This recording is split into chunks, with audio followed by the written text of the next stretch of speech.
So good morning. Welcome everyone to Data Improvement Track. Today's guest speaker will be Mr. George Hamilton, presenting on screening, brief intervention, and referral to treatment strategies for best practice. Mr. Hamilton has worked with the Porch Band of Creek Indians for 7 years. He worked in private practice for 7 years. He was the program director of Wilmer Hall Children's Home for 10 years. He was the division manager for child and adolescent residential programs for the Mobile Mental Health Center for 10 years and worked for approximately 2 years as a therapist for the Charter Health Care System in the Charter Pines Recovery Program. Additionally, he worked for the state of Alabama as a director of the Hospital Improvement Program for Searcy State Hospital for 4 years. So welcome, Mr. Hamilton. I'm going to go ahead and share my screen.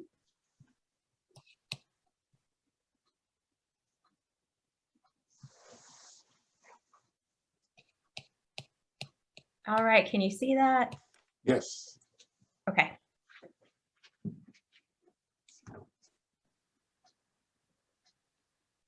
So you can go ahead and get started whenever you are ready. Okay. We're going to be masked because there's 2 of us. Sorry about that, but that's kind of the way it is. So what we're going to do is we're going to start with just the acknowledgement that we're going to have a lot of acronyms in this process. So if you don't know what an acronym is, most people do. BOGO, buy one, get one. So we'll kind of take a look-see at some of the acronyms. GPRA, for instance, I looked that up and it says the Government and Performance Results Act. So that's kind of an interesting, we'll be looking at government performance and results. So we might go to the next slide.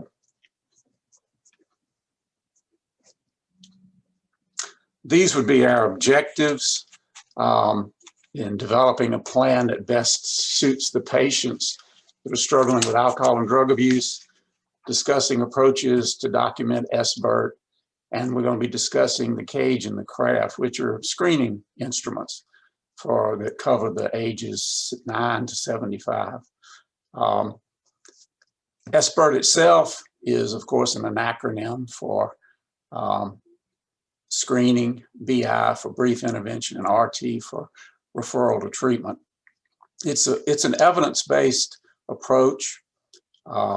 It decreases the severity of substance abuse.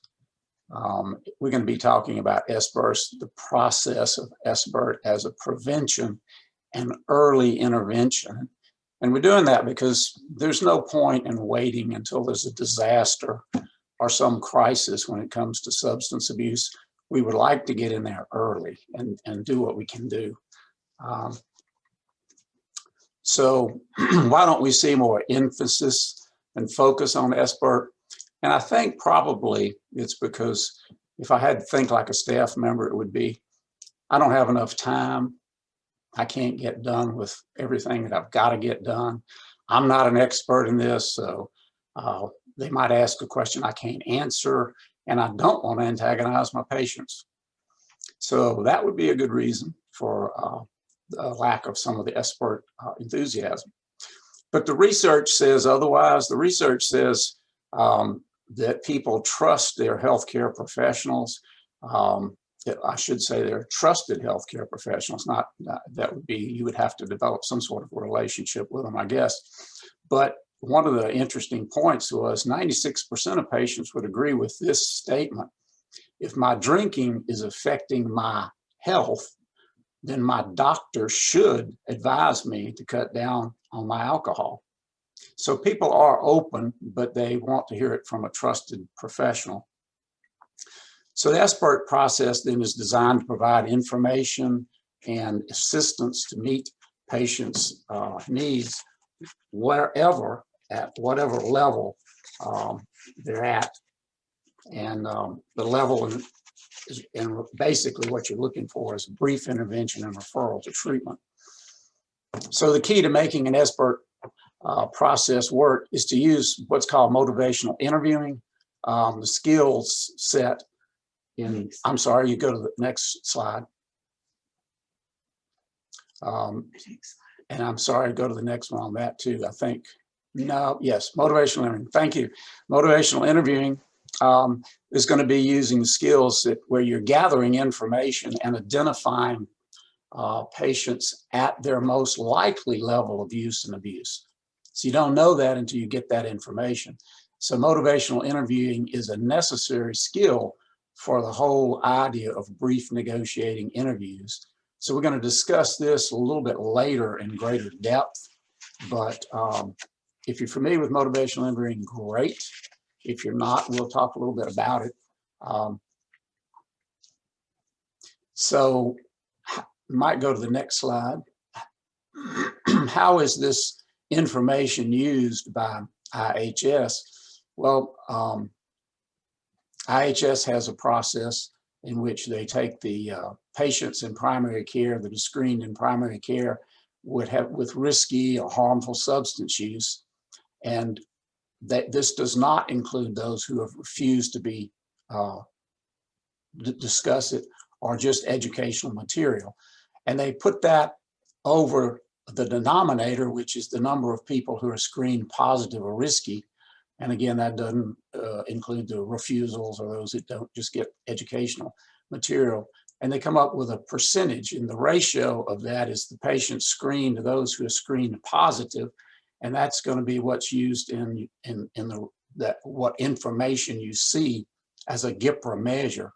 So the information is used to evaluate the scores of really I would assume they're evaluating the scores of your organization, your tribe, and it's also evaluation for IHS itself. So the GIPRA scores have a fair amount of significance for sure with everyone. Let's see where I'm going to try to catch up on the slides here. We're a little out of sync, but that's okay. Some of the general questions you might be asking yourself before you get involved in the GIPRA process is going to be, hang on, I'm going to we're off of our slides a little bit. I'm not sure why, but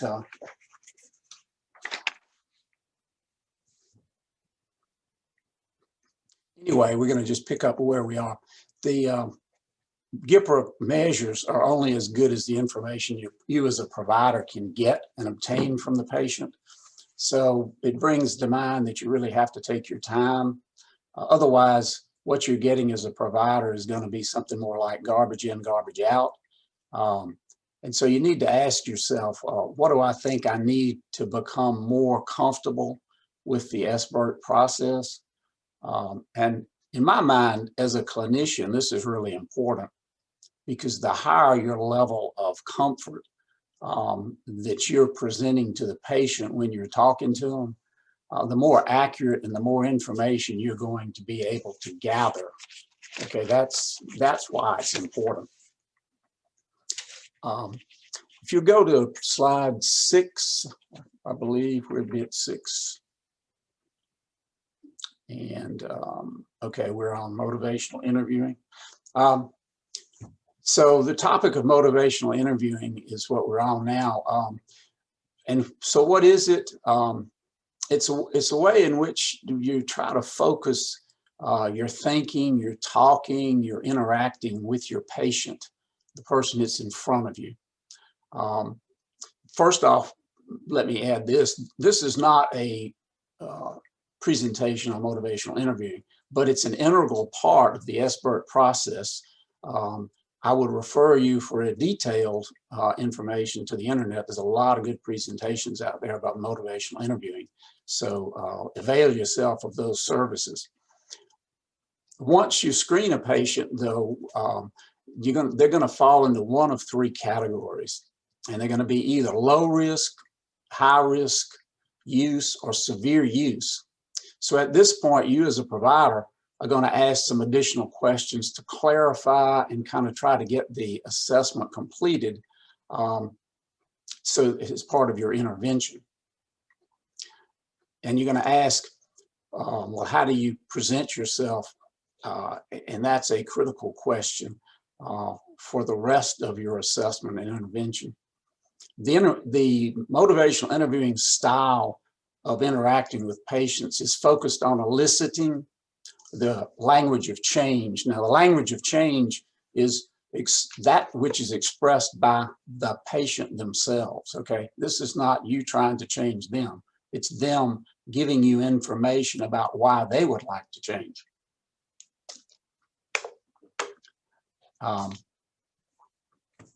So at this point in the assessment, you're listening for any hint or a statement or clue that the individual might be considering changing their habit, their use, or their pattern of use. And so how do I get them to talk is really the question. And so one of the things is just picture a person in front of you and think about them, consciously see them as a human being with only a vague understanding of what they're up against. They really don't know. Most substance abusers are, they're really in denial, and so they really cannot see the consequences of their use. So you need to be empathetic, you need to be compassionate, and you need to be non-judgmental with that person in order for them to get some idea that they can trust you. Your purpose in all of this is to establish a relationship or some kind of rapport with the individual, so that they will be willing to share with you information. So you're gathering information as they're talking. And how are you going to gather that information? So how do you generate that? Well, some of the techniques that work pretty good are use open-ended questions. That's not a yes or no. I mean, you don't say, you know, did you drink a six-pack last night? Yes or no. You ask an open-ended question, like something like, well, how did that happen? What was that like for you? Tell me about that. And then you generate information. And that's, again, what you're after. Use positive affirmations. Those are compliments, praises, support statements. And you're really most likely going to be hearing in any kind of assessment how bad it is for them, especially if you're into the severe use. And you're going to just let them talk and support them in that conversation and talking, because that's where you're really going to get a lot of that information, the critical information you're after. Use reflective listening. That's just an old counseling technique of reflecting back and summarizing what the patient says. But you put it in your own words. You're not repeating what they say. You're actually summarizing it for them so they can hear it. The summarizing then is really taking the links or the threads within the conversation you're having with that person and condensing them so that they can kind of get and see and feel what it is they're actually saying, because they really may not know what they're saying. You're going to help them and use that information to support the change that they're hopefully going to be willing to make. So again, you're focused on that change talk, which is any talk that facilitates or focuses on how they might change. This would be like getting them to talk about visualizing their future, maybe without abusing substances. And as they talk, you're going to pick up the threads and the themes. You are encouraging them to talk through any specific barriers they come up with. And the barriers are going to be there to really keep them from making the changes. You're going to get ambivalence, yes, but kind of statements. You're going to get resistance. And your best position with this is just to roll with it. Don't challenge it. Don't mess with it. Just let it go. You're going to hear things like, well, my husband, if you had my husband, you drink too. Or the other side, if you had my wife who doesn't do anything, I have to smoke dope just to be in the same house. Or I hate my job. All my friends drink and drug. If I quit drinking, I won't have any friends. Just work through all of that. You're going to hear it. So you have to kind of revisit the pros and the cons of why they were talking about changing, especially if you're getting resistance. You go back. So basically, if you're getting a positive reaction, move ahead. If you're not, go back and revisit the barriers, the pros and the cons, and see if you can get more information that will allow you to kind of thread the needle and get them through that. So you're basically then developing a plan as all of this is being discussed, and as you gather the information, and hopefully what you're going to get is enough information so that you can, at the end of this, you can match the patient's readiness to change with where they are in the process. If you approach them with too much change, they'll reject it. And if you undershoot it, they're going to say you never really heard them at all. So you have to listen kind of critically. So even if you get a not so good situation develops, one of the things that the research shows with motivational interviewing is that you're going to get, they're going to have efforts to increase their motivation just by discussing it. They're going to have a learning experience because they're talking to somebody who's a professional about them and their use. If the patient is involved in developing this plan and they can repeat it back to you, essentially what you've talked about, say, you know, you're going to go home and you're not going to drink this weekend, or you're not going to drug, you're going to avoid going out with Sally, who always takes you to the wrong places. If you can, they can repeat that back. Now that's a short-term goal, but if they can get that back to you, then you've really done your job. Your job being to help them with some change talk. Now that's a minor thing, but there will be a lot of other things you can deal with. So if we can go to the screening, number 7, I believe it is. Okay, this is what we've been talking about, kind of the linking of the S for screening, the BI for brief intervention, and the RT puzzle piece for referral to treatment. And so in the screening process is typically where you have some standardized screening tools. The CRAFT, which is a adolescent screening tool. We'll be talking a good bit more about the CRAFT in a minute.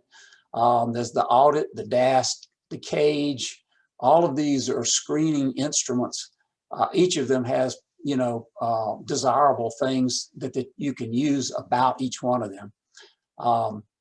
So your brief intervention process, which is when you screen, if you get to the point where you don't have any problems and the person is really presenting no evidence of any kind of substance use, then you're going to say, well, great, you know, reinforce them for that, and go on.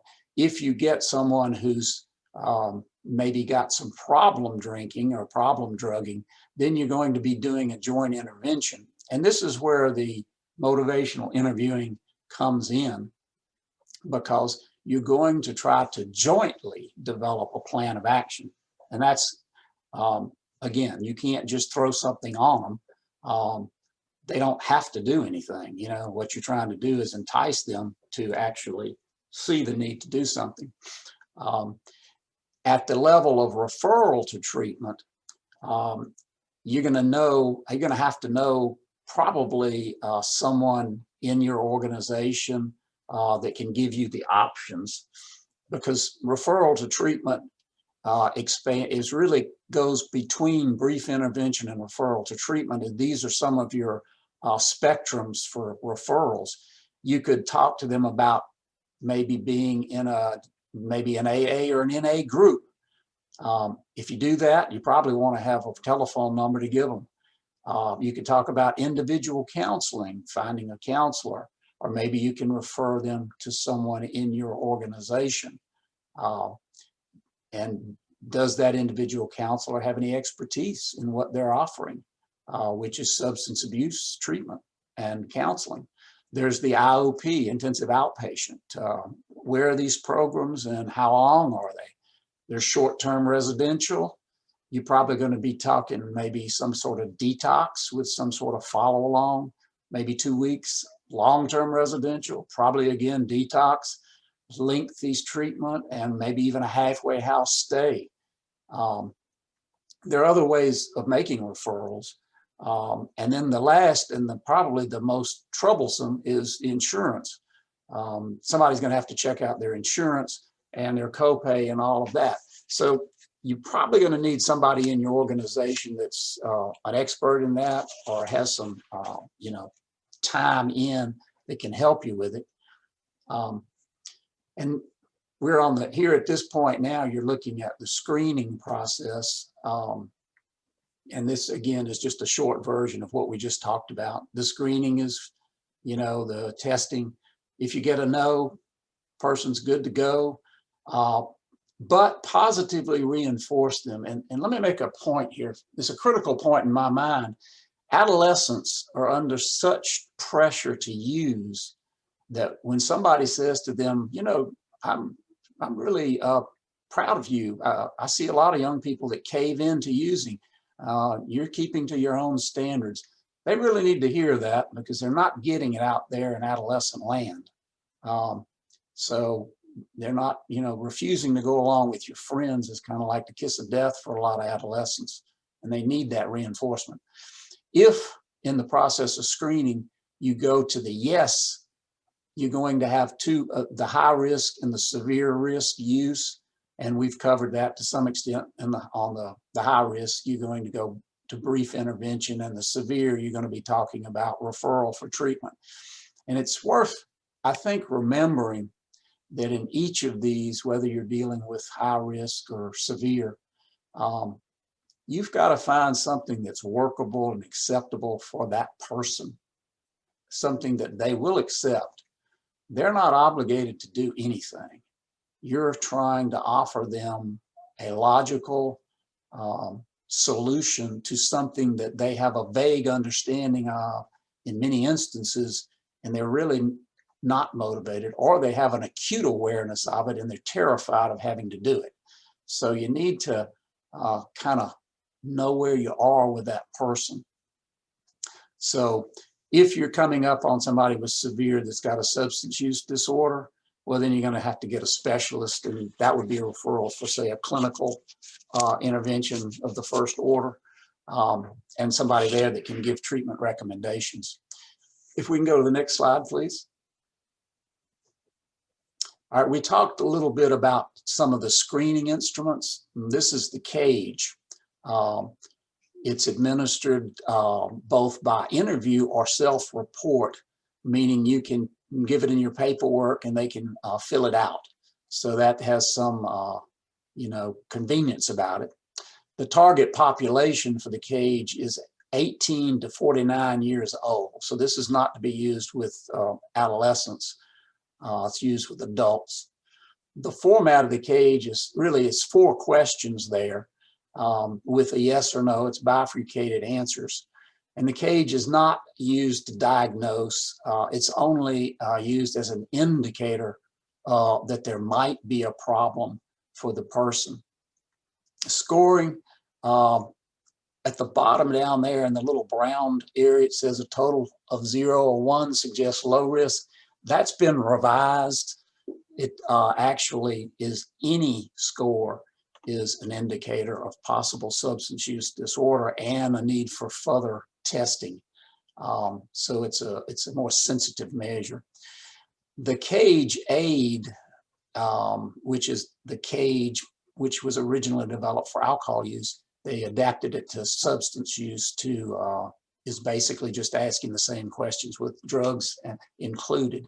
So we use the CAGE at our location, and we think it's a good screening device. If you go to the next slide, please. Another measure is the CRAFT, another an acronym, like many of them. The CRAFT is, as you see down on the right-hand side of the slide, car, relax, alone, family, friends, and trouble. Some of the areas that are covered in this test or screen in section B. If we start with, let's say, look at A for a second. Well, first off, let me make a point here. The CRAFT is probably the best adolescent screening tool there is, and it's normed on 12 to 21-year-olds. So we got a good validated screening tool for adolescents, and it's used widely. So there's a lot of research on it. If you look at the test itself, Part A, it only concerns itself with the past 12 months. It has 3 questions that are focused on that. And if you get a yes to any question in Part A, then you ask all 6 craft questions down in Part B. If you get no yeses in Part A, the first 3 questions, then you only ask the first question in Part B, which is the car question, which is, have you ever ridden in a car driven by someone, including yourself, who was high or had been using alcohol or drugs? So that question is the first question. In Part B, if you get for each positive in Part B, you get a score of 1 point. So 2 or more positives or 2 or more yeses are going to need additional assessment. That person's already got some issues, and you want to further refine what and where they are. There's a revised edition of the craft. It's 2.1. The revision is basically including a provision for vaping as a method of using marijuana. So, but it's a good screen. We use it. We've used it for a long time. Number 11, policies. The policies that we have here in our location for SBIRT, I'll just kind of go down there. Each time a patient comes in, we administer the substance abuse screening, and that's the cage and the craft. We try to be consistent, and we try to work with this information with patients over time. Nancy will be talking a little bit in a minute about some of the ways that is captured in the EHR. You're going to be documenting screening measures appropriately for each visit. So that's going to help us get a more holistic look at the person and track the progress. So what we're really looking for is a longitudinal record of change over time. And that's what we're getting with these periodic screens. Documenting the screening measures will help all the providers get that information. And the way we're set up here, there's at least 3 providers in the health clinic, all of whom are going to be doing and getting scores. And there's a way to integrate that so that you're going to get the various providers to have the vital information that's been previously generated. Otherwise, it's a point in time that you can't pull it together. You can't thread your pearls together, and you got to be able to do that. So EHR is a way to do that, and I'll leave Nancy to explain that. Next slide, primary care flow. On the primary care side, which is the medical side of our facility, the nurses are going to administer the craft and the cage and get the scores. The scores are going to be given to the physicians, the providers, who are then going to review them, and they're going to then give the patients positive feedback relative to those scores. If their screening is positive, the provider can ask further questions to assess the level of substance use. That would be your motivational interviewing moment at that point. So those are skills that providers need, at least the rudiments of those skills. So if that follows the same process, if there's a referral, need for a referral, the patient's referred to behavioral health, which is my side or our side of the clinic. And we would do probably a clinical interview and do whatever we need to do to assist that patient. If you go to the next slide, primary care attaches this literature and gives it to the patients. And what it is basically is basic information about alcohol. But really what it's trying to do is synthesize what a standard drink size is. A lot of people, if you talk to them, a drink is half a glass of alcohol. So what we're trying to do is get down to, well, it's an ounce and a half of alcohol. So we got an apples to apples comparison. If they're talking about the drinking, it's a pretty good idea to be on the same page and knowing what the quantity is. That will be a critical difference. Next page, if you would. Now, this is the behavioral health flow for SBIRT on our behavioral side. So the patients are screened when they come in, and they're periodically screened during appointments, and those are recorded. The behavioral screenings we use, again, are the CAGE and the CRAFT, and we use clinical interviewing. So that's where we're gathering our basic information. If the screening is negative, providers give positive feedback. If the screening is positive, then you're going to go into the brief negotiated intervention, or you're going to go into a clinical assessment using that motivational interviewing skills. So it's really depending on the use by the patient, whether they're going to receive what level of care, inpatient or outpatient. And some of that we provide here, and some of the tribes probably provide that on site. But we're going to encourage y'all, if you have questions, please, now's a good time to maybe type them in. I will add two quick things, and one is when you're assessing anybody for substance use, always and forever ask about over-the-counter drugs, about prescription drugs, and about herbal remedies. All of those introducing chemicals that are going to confound everything. And last but not least is confidentiality. When you're dealing with adolescents, the laws on confidentiality vary greatly from state to state, so I don't really know how to advise you on that. In Alabama, an adolescent can seek substance abuse treatment at 14 years and older without the consent of any other party. However, that has some kind of funkiness to it. There are exceptions, and so you need to be very careful, but you also need to explain to the adolescent that there's confidentiality, and at the very beginning of the assessment.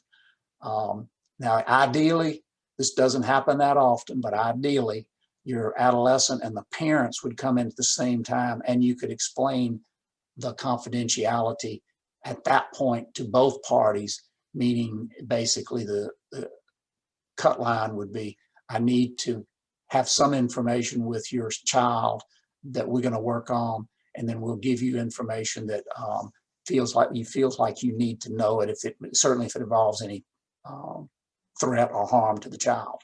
So confidentiality, be sure that's a part of what you do. And at this point, I'm going to let Nancy kind of take over and answer any questions or talk about what she knows. Thank you. Okay. Thank you, Mr. Hannah. Thank y'all. Thank you, Mr. Hamilton. I know in the past we've had explanations of SBIRT, and we have all looked at the measure, and we all try to do what we can to meet the measure, but we decided it would be helpful from a behavioral health standpoint, and that mixture of behavioral health with primary care, maybe to give that collaborative approach. Because we work closely here with our behavioral health team. They are in the same building as us. Mr. Hamilton has worked with our providers on motivational interviewing. We feel that we could not make a difference without one another. And one of the big themes that you need to take away today is, if you have a positive screen, you need to have a plan. A positive screen without a plan is nothing. So I do encourage everyone on the call, if you have questions about plans, or reaching out and making sure that you have those referral sources that you need. Don't wait till you have an issue to then try to get the referral source, because the patient does lose they lose their faith in you, you lose credibility. You need to be able to act if there is an issue with a positive screen. So from there, I'm going to go to the next slide. And we're going to talk about documentation for SBIRT. I wanted to go back to the definition of SBIRT. And on our definitions, I left my little thing right here. It was at the beginning of our presentation, but I just needed to make sure that you understand that user pop is 9 to 75 years old, screen positive for risky, harmful alcohol during that period. And we do in the clinic, all of our GIPRA measures are done every time the patient comes. We have a worksheet that each one of the nurses goes by, and then we relay all of our information via EHR and verbally to our providers. So intimate partner violence, SBIRT, tobacco use, all of those screening tools. We try smoking, vaping, all of that. We try to ask and go over with every patient every time. So that kind of keeps us consistent. Depression screening, all of that. Because if you do the same practice every time that the patient comes into the clinic, you're going to be, number one, more comfortable, and number two, you're going to catch a patient when they are at their most vulnerable, and they may need that assistance where they might not have needed it 2 months before. Just keep that in mind. So in documentation for SBIRT, we want to make sure that when you are capturing, you've administered the CAGE tool to the patient. When they're talking about alcohol and drug use, they may say, I use occasionally, and you go, okay, well, we're going to talk about this tool. So we'll pull out the CAGE and we'll go over the questions with the patient. We rarely give the patient the questions in advance.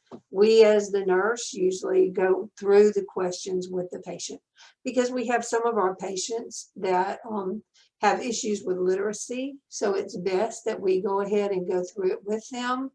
And then at the end of that session, we do our score, and then we make sure that the provider gets the tool along with the score. So what you do after you've done your tool, whichever it is, CAGE or craft, you can go to the wellness tab in the electronic health record. Under the wellness tab, under the top, when you open the wellness tab, as you see at the very top, there's a little education cap. We're now at health factors. It's the next section. When you open that up, it will give you alcohol, drug. And when you click on the plus sign, it opens up to give you the CAGE scores. So at the CAGE scores, you're going to enter what it was. Was it 0? Was it 1, 2, 3, or 4? So anything 1, 2, 3, or 4, we always make a little comment. The provider is aware and will discuss in further detail with the patient. And then you add it and you click it. So we'll go to the next page. Slide. So after you have done the CAGE score, next comes the actual in the wellness tab. Under exams, you click on alcohol screening, and it's going to say positive, negative. Go to the next page. Okay, so if the CAGE score is 1, 2, 3, or 4, that's a positive, and it has a room for a comment. If it's negative, you simply type in negative and add, and it saves it. All right, next slide. So once you have given your CAGE or your craft score to your physician, your PA, whomever, at the end of that visit, you want to make sure that you have gone to them and you have discussed, did they make a plan? We always give to every one of our cage and craft the alcohol sheet that talks about what alcohol does to your body. What does an ounce of alcohol do in either form? And it's informational. It's the beginning of that information. It's the beginning of that conversation. It's the beginning of that brief negotiated intervention. You know, you have 7 days from the time that the patient is identified to actually complete that brief intervention. So we start ours with actually a tip sheet, and then the provider reinforces with their motivational interviewing and decides what critical portion are we at. Are we here, or do we need to do something more intense? And then the consult will go through, if it's more intense, to our behavioral health side. And then they will take over and get the patient the treatment that they feel best meets the plan agreed on by the patient and the provider and the counselor. So when you have completed your brief intervention, negotiated intervention, that goes under the little cap at the top, and that's the education section. In the education section, when you click on the plus sign, it gives you a long link of just the different things related to alcohol. We use brief negotiated intervention. We'll click on that. Go to the next page for me. And when you do click on that, it's going to ask you a series of questions. You did an individual counseling? How did were they receptive? Was their comprehension level? How long did you spend with them? All of those questions will be asked. And so you will answer those questions, hit add, go to the next slide.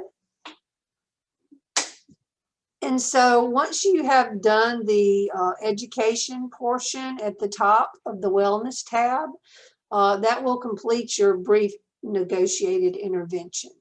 Now, what we do a little differently, and I know other clinics do it as well, is for the craft and for the cage, underneath your triage tab where you put your vital signs, if you keep scrolling down, it will give you your craft and your cage, and you can put in a number.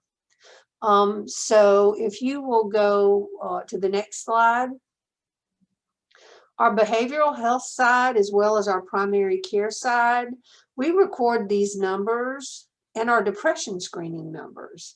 We record them in the vital signs tab, every patient, every time. And what that does is it gives a linear look at how the patient is doing over a period of time. So that's what Mr. Hamilton was talking about, as far as providers being able to take a snapshot and look at how that patient is doing, whether it is with the alcohol use, or whether it is with drug use, or whether it is with depression screening. They can see how the patient is doing, if there's medications that need to be added, if there's more treatment options that need to be made available. So that's a good place to always make sure that you're charting your score. All right, next slide. So pretty much brief intervention, negotiated intervention to treatment, or SBIRT, is a comprehensive, I think it should be a collaborative, comprehensive team approach. There are not a lot of places that are fortunate to have behavioral health in the same area as the primary care. We really have worked closely with our team in behavioral health, that they're administering their cages and they're doing their craft and they're doing their brief intervention to treatment. They let our provider know, because our provider usually is going to be part of that team discussion. We have to do referrals when we have to send somebody out. We do our very best to identify those that need detox prior to going to treatment. You know, one of the things that we struggle, just like everybody else, is aftercare. So we are so excited to have some new components coming into our program that will help our tribal members.